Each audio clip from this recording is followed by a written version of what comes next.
Semua bapak di dunia ini akan mengkhawatirkan jika putrinya jatuh cinta sama orang yang salah. Nah, kayaknya saya bilang tadi bahwa kalau point angle-nya film ini adalah cinta. Cinta bapak ke anaknya, keinginan cinta anak terhadap bapaknya. Nah, makanya angle yang saya bilang tadi, momok kalau dari perannya saya, Dr. Rehan ya, sini menjadi dokter, momoknya adalah pada saat anak perempuannya ya salah cinta gitu. Ada kesulitan nggak sih kalau main mereka ini? Oh enggak. Mereka udah profesional, aktingnya bagus-bagus dan sangat adaptif. Ada relate nggak sih Mas ketika tadi udah bicara tentang pasangan supaya tidak salah anak tidak salah menjadi Ya, saya rasa semua orang tua yang punya anak perempuannya pasti mempunyai fase atau ingin mengingatkan kepada putrinya untuk tidak memilih orang yang salah. Pasti, kalau kamu tanya ke saya apakah saya pernah ngomong ke putri saya, udah pasti pernah. Hati-hati, semua yang namanya wejangan-wejangan dan nasihat itu pasti dilakukan sebagai seorang tua dalam bentuk perhatian gitu. Tapi pernah ada bantahan nggak sih mungkin dari putri sendiri misalkan kayak bangga nggak setuju dengan nasihat dari ibu? Bantahan tidak, tapi kan generasi sekarang generasi yang sangat kritis. Generasi yang sangat kritis dan sangat intelektual. Beda dengan generasi kita dulu. Generasi kita dulu mungkin mereka bukan membantah lah. Generasi sekarang mereka memberikan argumentasi. Kalau generasi dulu kan tidak gitu. Tapi saya lebih senang dengan argumentasi. Saya lebih senang dengan feedback yang mereka berikan. Artinya komunikasi itu terbangun daripada orang tua yang ngerasa dirinya benar dan segala macam. Menurut saya itu udah lewat lah. Itu metode apa Om biasanya yang lo lakuin ke anak sendiri khususnya perempuan? Apakah ajak berbicara selayaknya teman atau pasangan atau gitu? Melibatkan dalam pembicaraan. Topik itu tidak boleh dimulai dari langsung. Harus dirangkul dulu, diobrolin atau ngajak liburan atau pergi bersama-sama. Dikit dong Om posting soal Olimpiade yang Oh iya. salah satu olahragawan juga nih. Ya, saya senang dan bangga melihat Fredrik ya, sama Fredrik sama Juni kalau saya nggak salah yang angkat berat ya. Rizky Juliansa Ya. dan Fredrik Leonardo. Ya, Fredrik sama Rizky ya. Senang bangga saya, kenapa? Karena begini Mas, membawa nama negara itu hal yang sangat luar biasa, terutama buat cabang olahraga yang menurut saya tuh cabang olahraga mereka tuh bukan cabang olahraga yang dianak-emaskan. Cabang olahraga mereka tuh menurut saya cabang olahraga yang selama ini menurut saya ya belum dianak-emaskan. Dan mereka membawa nama bangsa, muda, bertekad, dan saya nggak melihat mereka, jadi mereka menurut saya itu sangat effortless sekali. Effortless dalam arti kata bahwa gue datang, ini yang saya tangkap ya dari gesturnya mereka ya. Saya datang tanpa beban, saya berjuang, saya bertekad, saya melaksanakan yang terbaik dan selesai dan saya menang. Karena saya nggak ngeliat mereka tenang sekali. Ya mereka bangga, mereka terharu, oke. Makanya saya senang sekali dan bangga ngeliat mereka. Menurut saya adalah mereka the real hero. Yang tidak neko-neko, mereka membawa nama harum bangsa dan olahraga. Kembali lagi nih, olahraga yang membawa nama bangsa. Artinya sebagai orang yang hobi olahraga kan saya tulis sedikit kata-kata mutiara buat pemerintah. Tolong dilanjutkan empowerment yang berkesinambungan. Sudah waktunya pemerintah di sini betul-betul memfokuskan terhadap yang namanya kesejahteraan olahragawan kita. Memberikan fasilitas yang terbaik terhadap olahragawan kita. Jangan hanya euforia. Jangan hanya sebulan, 2 bulan, 3 bulan habis itu mereka difficult lagi gitu loh. Jadi menurut saya kalau Indonesia ingin berkibar terus di kancah dunia, 3 Mas cuman. Olahraga, film, kultur dan budaya. Karena 3 ini dihasilkan tanpa intervensi politik. Orang berolahraga berlatihan dengan disiplin, buktinya terbukti. Jika film di Indonesia atau film-film kita terus digarap dengan standar global, standar yang baik, Indonesia akan menang. Kultur dan budaya juga gitu, karena kultur dan budaya ini adalah soft power diplomasi. Soft power diplomasi itu adalah kekuatan yang ada di bangsa ini yang harus menurut saya 3 hal itu akan membawa national dignity bangsa kita, dan sudah terbukti di Olimpiade. Om, kan 2 emas, tapi ada 1 perak yang justru digadang-gadangkan menjadi jagoan dari Indonesia, itu bulu tangkis, justru mendapat perak gitu. Apakah kan memang 2 cabang olahraga ini yang di luar ekspektasi? Salah satunya menurut saya gini, pada saat ini kan kalau kita pakai ilmu jiwa, pada saat kita tidak, mungkin bulu tangkis sudah pressure kali ya, sudah beban sekali mungkin karena mereka diharapkan dan sudah ada ekspektasi yang sangat berlebihan barangkali.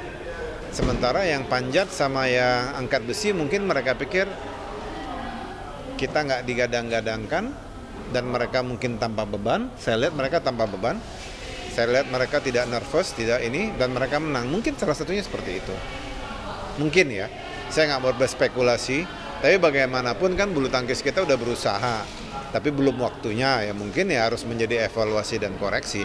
Tapi menurut saya pemerintah, saya harapkan di bawah Pak Prabowo nih, kan Pak Prabowo kan mantan prajurit nih, prajurit kan olahraga, fit dan segala macam. Saya harapkan fasilitas olahraga kita harus berstandar global, kesejahteraan mereka harus diperhatikan. Kenapa? Karena udah ada bukti mas, menang di Olimpiade dunia loh ini. Tom yang cinta banget sama olahraga, masih olahraga lari atau ada olahraga apa sih? Saya masih lari 10 kilo seminggu 2 kali, tapi outdoor ya. Saya masih lari, saya masih angkat beban, saya masih menjaga asupan, kurang lebih seperti itulah. Tapi jaga kesehatan di usia sekarang gimana sih? Olahraga penting sekali. Olahraga kan 2 olahraga yang membangun otot, massa otot, angkat beban, latihan kaki atau kardio. Tapi yang paling penting adalah tidur yang cukup, itu penting salah satunya. Tidur yang cukup. Di tengah aktivitas yang banyak banget nih, ada waktu untuk jaga rawat badan, dan ini kan masih tetap berkarir. Ada. Menurut saya kan Tuhan sudah memberikan kita lahir fisik seperti ini, layak dan patut dijaga. Jadi menurut saya itu merupakan kewajiban diri sendiri untuk menjaga badan atau fisik yang diberikan oleh Tuhan gitu. Apalagi kita di industri performa, industri yang memang orang mengharapkan kita tampil menarik dan baik. Tapi membatasi kegiatan juga sih yang terlalu berat, jadi dikurangi. Mungkin seminggu berapa kali gitu? Sekarang saya nggak pernah lebih dari 1,5 jam. Dalam sehari? Iya, kalau angkat beban seminggu 3 kali, kalau lari seminggu 1-2 kali. Pokoknya seminggu itu 4 kali aja minimum. Mungkin 3 hari latihan beban, 1 hari lari. Ada cedera gitu nggak? Saya nggak memaksakan, jadi saya nggak terlalu obses yang berlebihan. Saya ngikutin badan saya, kalau badan saya lagi capek, saya kurang tidur ya saya break gitu loh. Menjaga sekarang Om nih di industri perfilman banyak banget nih, mungkin anak baru, pemain-pemain baru segala macam. Seperti apa sih mungkin Om? Ya harusnya kita kan harus menjadi brand atau signature membuat dari diri kita sendiri. Kita tidak bisa menghambat atau menghalangi talenta-talenta yang biarin aja mereka masuk gitu loh. Tapi biar seleksi alam atau seleksi industri yang menentukan apakah mereka bisa survive di atas 30 tahun apa enggak. Kalau saya kan udah 92, sekarang berapa? 2024, berarti 32 tahun. Ya saya bersyukur kepada Tuhan di usia karir saya yang 32 tahun ini saya masih produktif. Bahkan setelah pandemik itu malah lebih aktif gitu loh. Tapi kan seperti yang saya katakan bahwa dengan saya 32 tahun itulah saya harus bertanggung jawab dengan apa yang saya dapatkan gitu loh, badan saya, fisik saya. Jadi ya kalau anak-anak baru sekarang mereka banyak sekali, ya mereka juga harus belajar mempertahankan itu. Bisa produktif nih, maksudnya dalam arti ini ada sesuatu yang Om jaga nggak sih, dalam arti kayak gue nggak mau main ini atau gue nggak ini. Biasanya kan kalau dulu kan mungkin ya apa aja sikatnya, mungkin sekarang Sekarang justru saya nggak lebih fleksibel. saya akan lebih fleksibel bahwa menurut saya peran apapun, mau itu iklan, mau itu endorsement, mau itu film, bagi saya selama saya dipercaya untuk melakoni atau menjadi peran di iklan apa aja. Dulu kan saya iklan idealis, oh harus ini harus ini. Kalau sekarang saya pikir, oh orang pingin saya gara-gara ada sesuatu yang mereka lihat. Oke, kenapa enggak? Selama itu istilahnya dalam agama apapun halal dan baik, saya kerjakan. Om, tapi kemarin udah merawat diri nih seperti apa mungkin? Kayaknya kemarin sempat Iya, merawat Mini diri. facelift. cuplikan. Oh ya, Sampai memutuskan untuk melakukan itu gimana? ya jadi pertanyaannya bagus. Saya tuh olahraga dari umur 16 tahun, Mas. Saya menjaga badan, menjaga stamina fisik itu sampai sekarang. Setelah saya berpikir, aduh saya udah jaga badan dari umur berapa ya? Udah 30 tahun lebih atau udah 35 tahun lebih. Dan masak sih, dan saya riset aktor-aktor Hollywood kayak Bradley Cooper, Brad Pitt, ada beberapa aktor yang melakukan mini facelift gitu loh, mini facelift. Dan akhirnya pada saat ada tawaran tersebut dan saya pikir ya saya konsultasi dan saya lihat cukup baik, ya saya coba gitu. Berapa lama sih ini kayak ada efeknya nggak sih kayak gitu, atau ada seperti apa? Di seperti bagian apa? mana? Om pasti kan tanya Kalau tuh.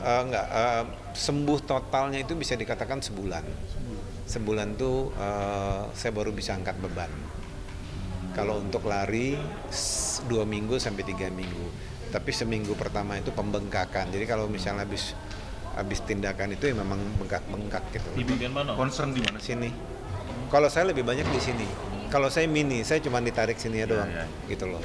Karena kan Biasanya sekarang udah ya kan biasanya kalau cowok sefit apapun waktu mereka gini, saya oke dengan tua karena memang kita dikasih Tuhan untuk menua, ya. Tapi ya saya pikir kalau misalnya kita bisa menjaganya, kenapa enggak? Sama aja kayak badan.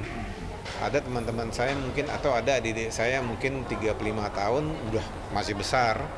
Ada yang masih 50 masih fit, itu kan tergantung tanggung jawab kita. Sama seperti saya pikir saya masih diminati di dunia hiburan, endorsementnya masih banyak, tawarannya masih banyak, ya kenapa nggak saya jaga gitu loh.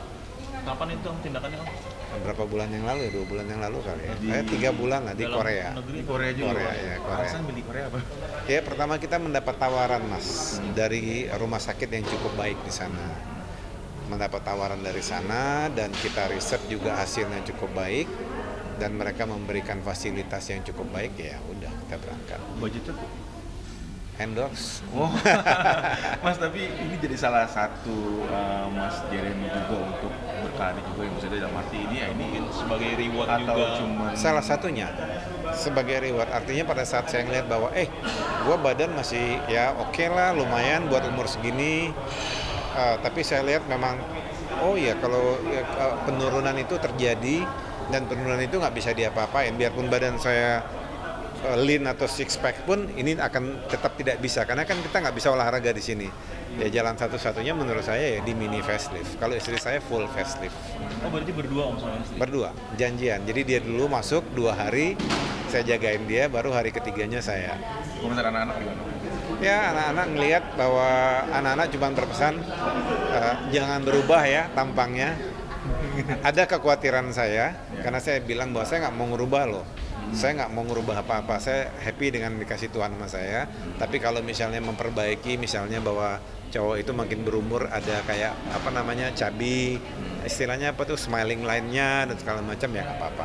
Makanya saya dengan istri ya sampai sekarang face-nya nggak berubah, cuman mungkin lebih kencang. Kalian loh udah cukup untuk kali ini aja. Cukup. Pertama dan yang terakhir, karena menurut saya ya cukup sesuai kebutuhan, sama istri saya juga cukup sesuai kebutuhan. Ada rasa takut tadi juga kan karena perubahan itu, karena kan mungkin banyak yang di luar sana yang pasti hasilnya berubah beda gitu kan. Kalau Kita riset, jujur kita riset, kita bertemu dan kebetulan dokter yang menghandle kita sangat realistik. Sangat realistik mengatakan bahwa saya dengan istri itu nggak butuh banyak sebenarnya. Apa sih yang kalian ingin? Kalau istri saya sangat sederhana. Dia ambil foto dia waktu berusia 25 tahun, dia bilang, saya mau mirip-mirip kayak waktu saya muda dong, tanpa merubah apapun. Makanya Ina nggak berubah. Kalau saya bilang cowok kan kalau getting older kan biasanya ada cabi nih Mas, pasti cabi, double chin dan segala macam. Ya udah, saya pikir itunya bisa nggak? Oh bisa, ya sudah. tapi tidak merubah apapun. Jadi Khawatir untuk berubah ya, ada kekhawatiran. saya ada rasa khawatir gitu kan. saya Ada, juga. ada rasa khawatir. Pas pada itu gimana Ada- ya? Karena ada- pasti ngeliat yang udah-udah kayak gitu Ya, pasti, Om, ada ya. rasa khawatir, tapi kekhawatiran itu menjadi hilang pada saat kita berpikir logikanya gini. Sebuah rumah sakit yang besar di Korea dengan reputasi yang baik mengundang saya dengan istri untuk melakukan suatu tindakan, pasti mereka memperhitungkan hal yang terbaik. Karena apa yang ada dalam diri kami sekarang, termasuk teman-teman nih pingin tahu, kan reflectingnya ke sana. Kalau misalnya muka saya misalnya berubah, kalian pasti akan bilang, Mas kok berubah sih, kan jadi nggak baik Iya. gitu loh. Jadi di sana juga, di tempat kita di sana tuh juga dokternya juga sangat realistik bahwa ya udah kamu segini gitu loh. Jadi bukan dipaksa. Penyembuhannya 1 bulan. Enggak, Mas. 1 bulan tuh boleh beraktivitas angkat beban. Tapi sebenarnya penyembuhan totalnya itu 6 bulan. 6 bulan. 6 bulan. Berarti sekarang masih penyembuhan atau udah selesai? Sekarang masih proses penyembuhan. Penyembuhan dalam arti kata jahitan. Betul-betul kata itu 6 bulan tuh mungkin jahitan itu tidak ada rasa apa-apa lagi. Untuk proses penanganannya berapa lama? Kita di sana 14 hari. Enggak, 14 14 hari, seminggu buka jahitan, habis itu recovery aja. masuk recovery aja. Jadi nggak lama ya, Om. Iya. Tapi memuaskan lah, Om ya. Dalam Ya, arti nggak ada yang lihat, berubah sih, Om. Ya kan? Mudah-mudahan Mas. Iya. Ya. So far so good lah. Om, berbicara istri nih, postingan unik juga captionnya ada 28 tahun mengarungi pernikahan. Apakah itu pasca kalian facelift atau Enggak sebelum juga. atau gimana sih? Saya hanya ingin kembali. 28 tahun bukan waktu yang mudah. Saya kembali ingin mengingatkan bahwa sebenarnya postingan itu tuh hanya untuk mengempower, karena saya cukup prihatin belakangan ini banyak sekali kejadian-kejadian yang menurut saya pasangan muda itu cepat sekali mengambil keputusan Mas dalam hidup. Jadi bahwa prosesnya rumah tangga itu memang tidak gampang. Mungkin hal yang paling sulit di dunia ini adalah berumah tangga. Kalau kerja kan nggak punya duit, tinggal kerja nih, ya dong. Tapi kalau berumah tangga itu kan faktornya banyak. Cuma saya lihat banyak sekali pasangan-pasangan yang tidak sabar dalam memutuskan apapun. Ya bagi saya sudah 28 tahun bukan waktu yang pendek. Ya saya harus mencoba merefresh lah, kurang lebih seperti itu. Audio Jungle.